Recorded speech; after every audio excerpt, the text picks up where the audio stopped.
Hello, welcome to Rev Endurance Sports and another edition of what is in our stand today. Today we have a Quintana Roo triathlon bike that is in for an inspection of sorts. We do various levels of service. We sometimes combine services, a la carte, pull this out of there and maybe do this instead. And we customize our services for our customers.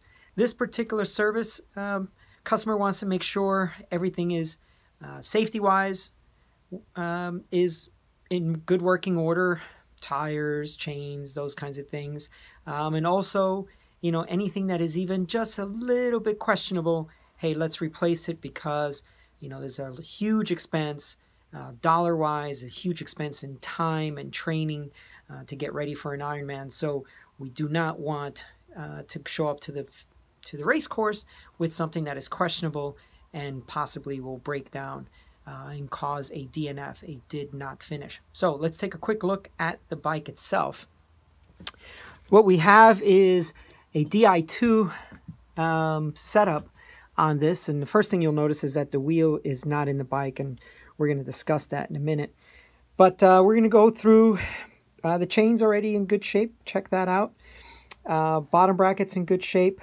And we've got some bar tape issues here that we'll get that replaced, so not a big deal. But the customer came in and he said, there's this weird noise that happens, and it's usually when I put power down, and almost always when I put power down, not the rest of the time. And I said, well, it's either a bottom bracket issue or a cassette freewheel chain issue, right? Drivetrain issue. So I said, when does it happen? He showed me, and which is really nice to do in a shop environment. It's hard to do out on the road because there's so many other noises, whether it be traffic or just the fact that you can't hear quietly a small and minor noise. But this noise was pretty apparent, and in my opinion, it was coming from the hub. So what we did was we took the hub apart, and I said, your hub is made up of usually 6 bearings. 4 bearings. So 2 in the hub and 2 in the free hub body, which is removed at this moment. And I checked the ones in the hub, and those were fine. They were nice and quiet, nice and smooth. And I said, that's fine. And basically what you're hearing is the skewer that's rattling around in there. But then when I took off his free hub body and took a look at it, that's when we really noticed that we had an issue. And this is supposed to have 2 bearing sets.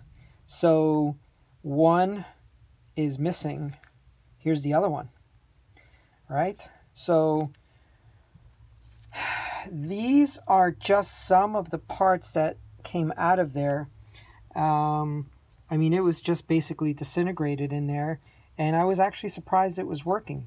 So now that you've seen what the old one looks like, let's take a look at what a new one looks like. This is what we're going to replace it with, and you can see that it's very apparent that there are 2 bearings in there. And we also ordered these rings here, and the good thing about these is they're easy to replace. Now these have teeth there, as you can see, and they notch into each other, and this interface comes in many different types of permutations, 18, 20 something, all the way up to like 52. Now, you can get the 52 teeth one, but the splines here will be very, very small, and in my opinion, they just wear out too fast. So it's much better to get something nice and sturdy like an 18. And what is the benefit of having more teeth here? Well, it just means faster engagement. So you're coasting along, you hear that freewheel going, you're coasting along, all of a sudden you want to put the power down.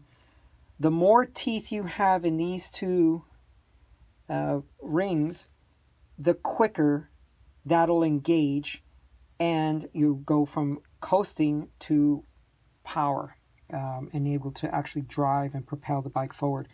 And if you notice, it comes with its own little grease and isn't that fancy. Almost looks like a Dairy Queen soft serve ice cream, but more like raspberry or something, right? Okay, anyway, that's what we're going to do to this bicycle. And after that, he should have no more crazy noises. Thank you so much for tuning in, and please tell your folks that we do all manners of services here. And, you know, maybe you're getting some information out of these videos and you're learning something. Please make a comment, like and share and subscribe so that I know that I'm providing some valuable content to you out there. Okay, in the meantime, have yourself a great ride and we'll see you on the road.